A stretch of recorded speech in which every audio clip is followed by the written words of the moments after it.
Well, how do there, chums? 'Tis I, Captain of the Steeds, and today, chums, we're going to be running the weekend mission. Now, I missed out on running the weekend mission because it was my brother's wedding. You may have seen quite a fair few vlogs, and you may have noticed my voice is a bit hoarse. Yes, it's a bit hoarse because, yes, shouting in nightclubs. That's what that's all about. Anyhow, let's head on over. Let's pick on up the weekend mission. And we've got Skeletal Legacy. Unearth Ancient Bones. Don't mind if I do. Yes, I'm starting this mission. I'm fine. I can do this on my own. Digging up bones is, yeah, it's not what I do, predominantly. I'm not going to go there. Hello there, Dr. Pong. Hello there. I just ran into a load of freaking barrels reading the chat. Where am I headed? Hello there, Dr. Pong. Dr. Pong, another content creator. An awesome content creator. And we've also got Orko in the house. Hello there, Orko. Hey, Captain. Well, hello there, Orko. 071 and all. I hope you're having good weekends. Yes, heck yes I do. Right, well, let's head on down to the old planet. Not watched in a while. Been renovating my house. Okay, Orko.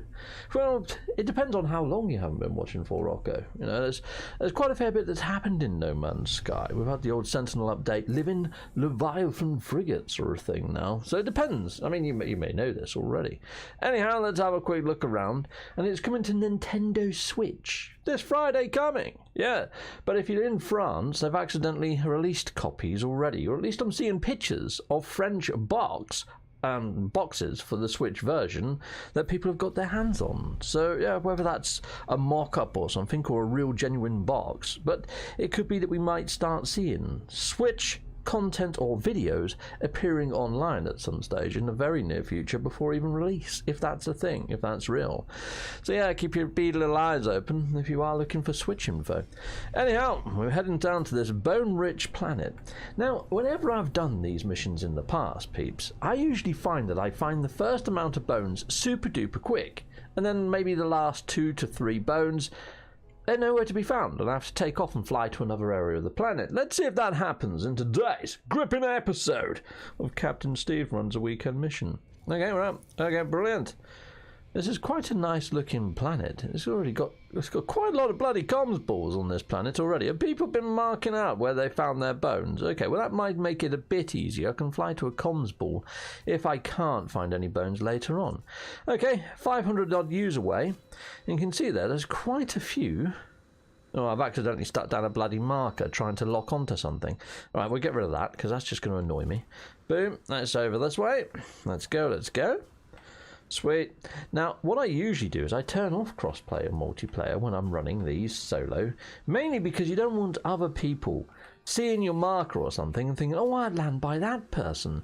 And then they go and dig up all your freaking bones, you know, because that happens. Sometimes they go to lock onto the planet, and because your marker's there, they accidentally lock onto your marker.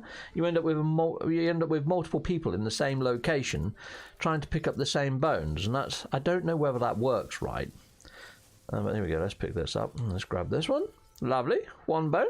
How many have I got to get? I've got to get 12 in total. Alright, fine. We've got to get a dozen.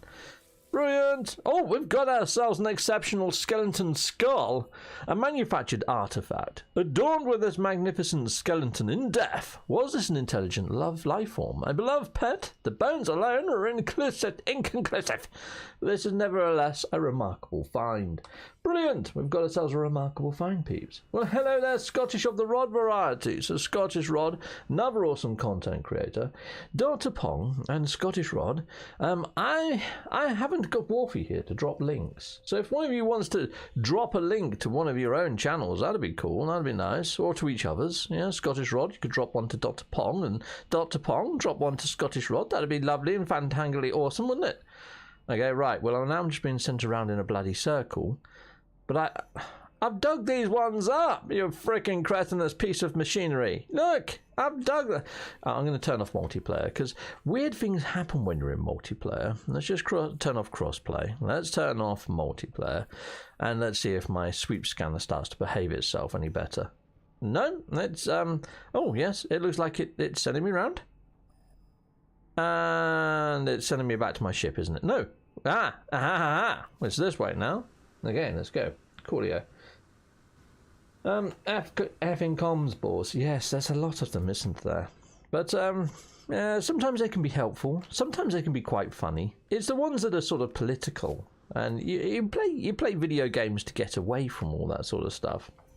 That said, when I was at my brother's stag do the other day, I came across a guy who has an actual YouTube channel just on politics, but that left-leaning of centre, where I'm more centre-aligned. But I subscribed anyway. They've got 17,000 subscribers. They're called the Bowler Hat Man. Yeah, so they give kind of like an English take on English politics. So I'm going to have to give that a bit of a look. I got talking to the chap, and there's a lot of things that I was nodding and agreeing with, and a lot of things that I was nodding and agreeing with just to sort of move the conversation forwards. But yeah, I wouldn't mind just taking a look at his channel and seeing a little bit more of his stuff. I haven't had the chance to as yet today, people. Yes, because my mother, she actually slept on my sofa because we got back extremely late, and my dad's a bit poorly, so she kept on our sofa. I could done her a cooked breakfast this morning. We didn't have nothing in. Didn't have no bacon, didn't have no sausages, nothing. So I used the Starship app. If there's people inside of the house right now that doesn't know the Starship app, it lets you order food from your local convenience store, but then it turns up in a little robot. This little robot on wheels turns up, and you have to get it out of the little robot. It's pretty darn freaking awesome. Yeah, so that's pretty cool. So I use technology to order in breakfast for us all. And yeah, well, I had to cook it. Yeah, the robot doesn't cook it. Go! Oh, there's Wolfie. Speak of the devil. Well, hello there, Wolfie. Yes, the wedding went really well, my friend. It went freaking nice. And the actual place that we went to, although that it's a gay bar, everybody that goes there is there for the same reason. They're just there to have a little bit of fun, mingle, and yeah. And that's it. There's no sort of people going out looking for a freaking punch-up. It just doesn't happen in there. Everybody is so nice. So we had a really awesome time. And yeah, it was great. It was great fun. Yeah. Yeah, I had a really, really, really nice time. We went to Turtle Bay before that, a restaurant. Funny enough, though, they don't sell turtle meat. I was quite disappointed, because I've heard turtles are extremely tasty creatures. I did ask, I said, hold on, you're called Turtle Bay? There's no turtle on your menu. And they said, yeah, no. No. They're a Caribbean sort of cooking place or whatever. I ended up having some sort of, it was a curry of some kind. It was Trini curry. Like, I think the Trini is short for Trinidadian. I think it was a Trinidadian curry that I had. It was quite mild. It wasn't super spicy, but they put these red chili peppers in there. And they were super strong, these little chili peppers.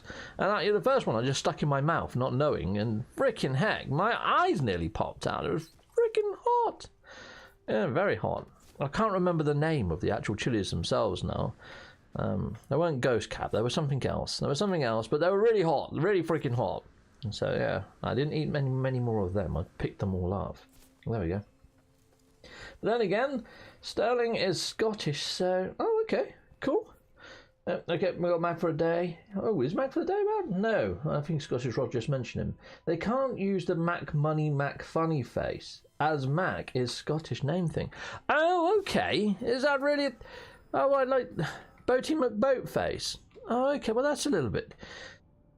Yeah, I quite like the old naming of Boaty and Boatface. I really wish they went for that rather than the actual name they chose in the end. They went for a more regal sort of name, didn't they? Well, why bloody ask the public if you're not going to actually use what the public suggests? Boaty McBoatface was a freaking awesome name, and it was very British. I thought that was British humour to a T. It was very sort of...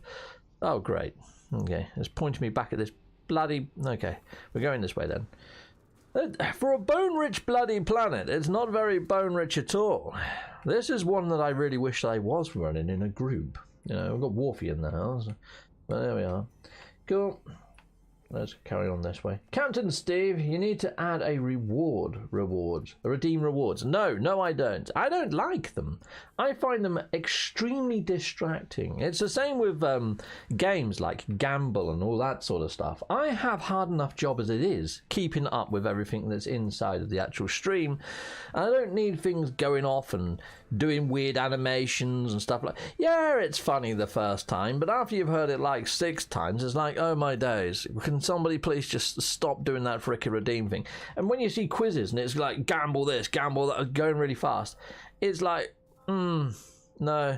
And then it's the whole thing of, there's a whole points and rewards system. So you're thinking, well, in the back end, the content creator can see who's been watching for the most hours and clocking up this or clocking up that.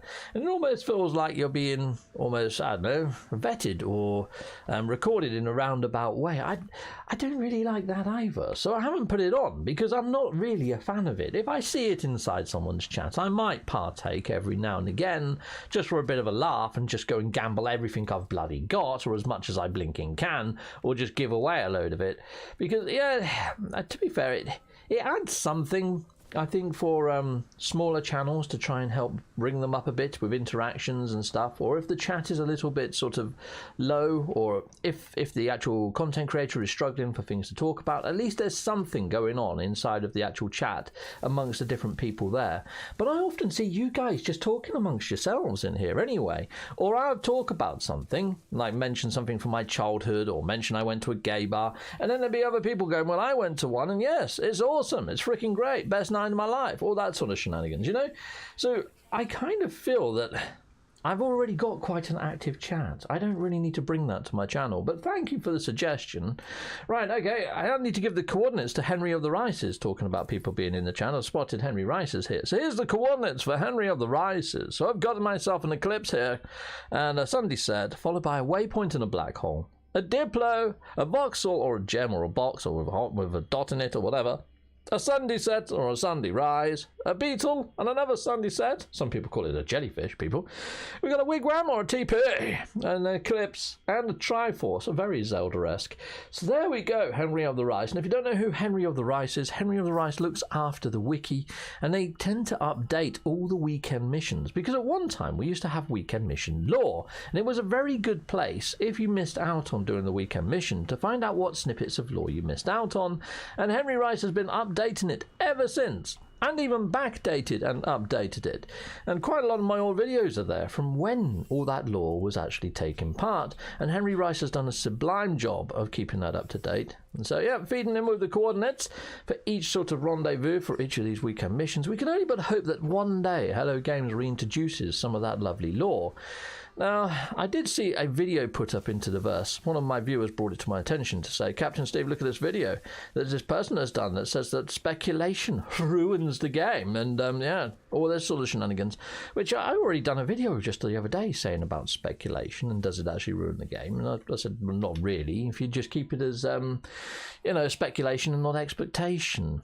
But anyway, where was I going with this? Yeah, so a lot of the time, a lot of speculation that people speculate on is based on lore.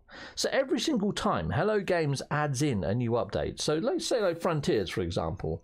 Now when you get visitors to your settlements, those visitors to your settlements can say some very strange things about where they've come from or why they've come to your settlement looking for safe harboring. So yeah, just take a read of some of the lore and you'd see that it sort of mentions realms in between. The void or the realm of glass is heavily mentioned in all this new lore. So it makes you think, well, if Hello Games has given us our own little mini drone like Laylapse that actually rescued a traveller from the actual realms of glass in previous iterations. If you don't know what I'm on about, this little guy, this little chap, him. So that's Laylapse. So yeah, inside of the lore, Laylapse is a drone that a traveller reprograms to help them escape the realm of glass. So we've got bits of lore that are slowly coming into iteration. So when people do speculation and say, well, we've got this and that that's inside of the lore, well, to me, that's logical speculation.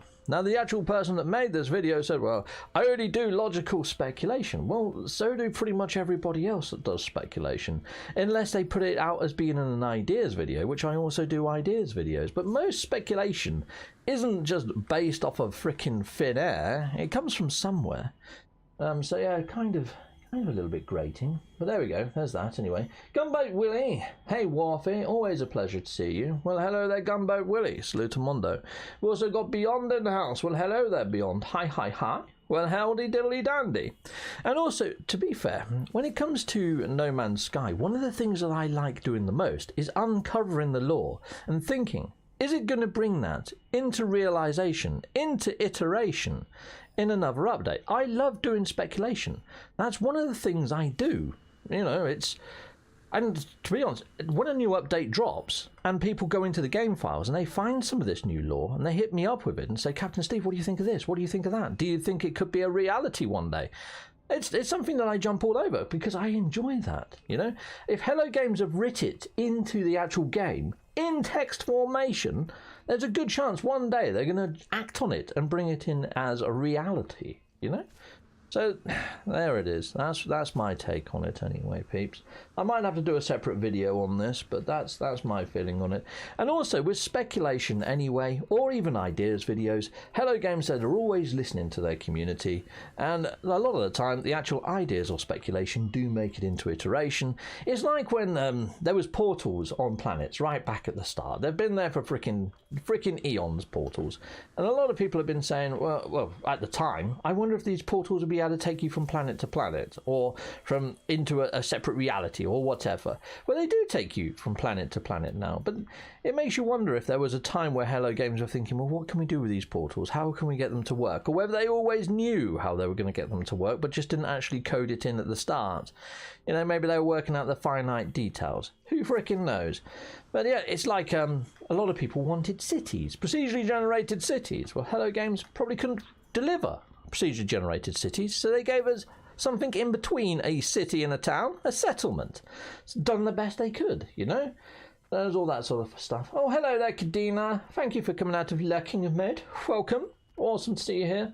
I love your videos and streams. Keep up the good work. Well, thank you very much for that, Fowl. We've also got Brandon in the house. Hello there, Brandon. Hi, Steve. Did you see that Switch and PS5 copies are out in the wild now? We should be seeing leaked gameplay soon. I did.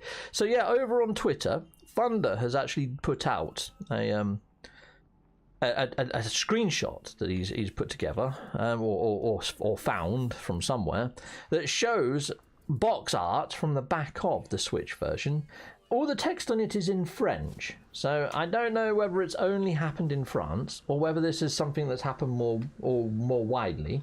Brandon, do you know any more on that? Is it just French copies that you've seen so far, or have you seen English copies or written in English anyway? Because I know a bit of French, so I could read and make out everything. It's like on the Switch box art where it says a number of players, and that's online or even locally it just says 1. I was kind of thinking that they might allow 2 players to hook up locally, you know, with a cable attached from frickin' Switch to Switch or something, but apparently not. It just says 1 player there. So, yeah, there's a little bit of news to be had there. I could put together a news video, but I'd much rather wait until I've got one that's actually in my native tongue, in English. I mean, I could take some time and frickin' translate it all, but I think by the time I've done that, we're probably going to see more copies shipped with you know, in English format.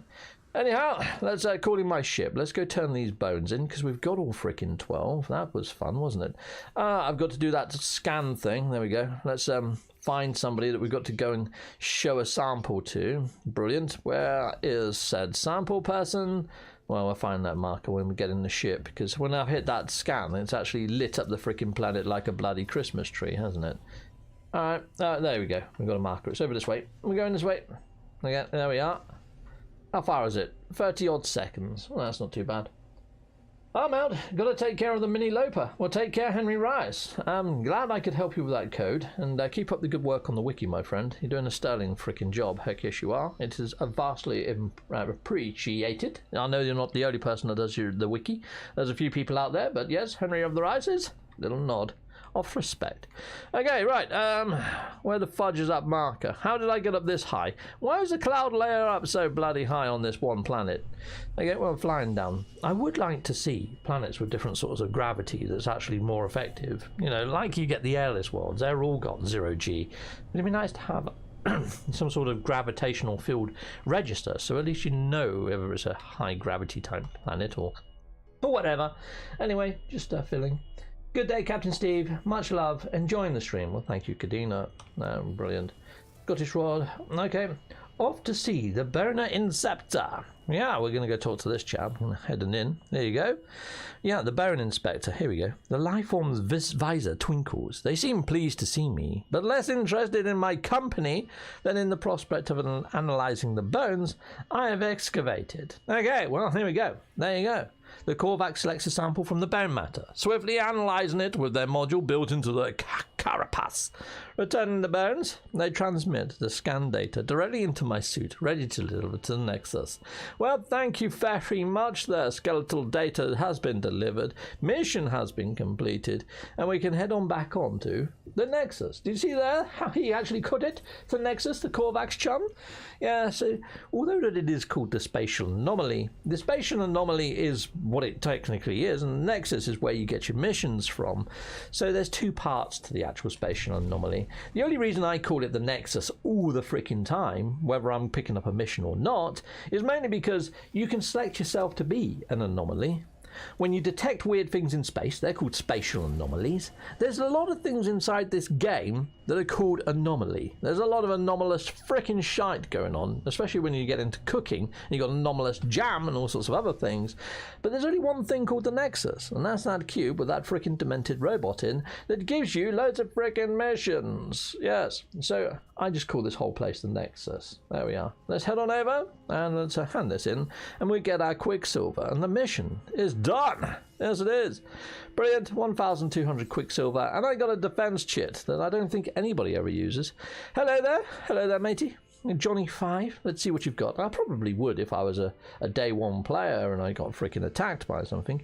Does diplomacy poster? Yes, well, we're 29% in on actually unlocking this diplomacy poster.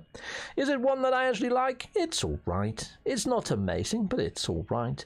I quite like the bite beat one, but to be fair, I very rarely play with bite beats now. I used to really like putting down bite beats on my base and try to give it a little bit of ambience, but because the ambience all sounds like an Atari 2600 game, it's probably one that I'm not so versed in, because my talents in creating tunes just is not on par with the likes of people like those that make the music inside of the game that are freaking awesome at it. Anyhow, let's jump in and out of here and out of there. Done. And that's all there. I think that's pretty much the mission done, isn't it, people? So, have I got anything else for you guys? No, not really. Not other than some of the actual hard copies of Switch and PlayStation 5 being leaked into the verse, which I mentioned towards the start of the video. And also got a reminder from Brandon inside the stream here. Let's see if Brandon replied to see if he said that he's seen them in English. I wonder if 4.0 is actually on these copies, or they'll patch them in on the 7th. Is an older version. Oh, that's a good point, yes. Hi, Steve, did you see the Switch? Yes, I did, Brandon. So he hasn't come back to say whether he's seen English copies or ones in English notes on the back. All the ones I've seen have been French. Was down your neck of the woods yesterday. Saw myself a starship robot. Oh, nice, it's your mama. Yes. Yeah, they're quite common. They're quite common inside of the UK, well, inside of my little hometown. Milton Keynes and Northampton were one of the first two places I think to have got them, which are pretty cool.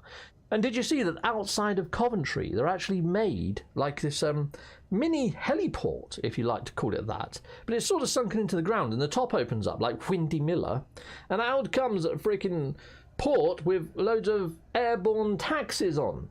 So yeah, airborne self-driving taxis that look like giant drones that you can frickin' sit in, and they're supposed to fly you. I think it's up to something like 30 kilometers or something. It's not a great distance, but it's still pretty far for a test run, and that's going to be happening in 2023. So yeah, it's proper freaking Minority Report type stuff that we're heading into. The future is now, people. Yes, they snuck these little things in during freaking lockdown, didn't they?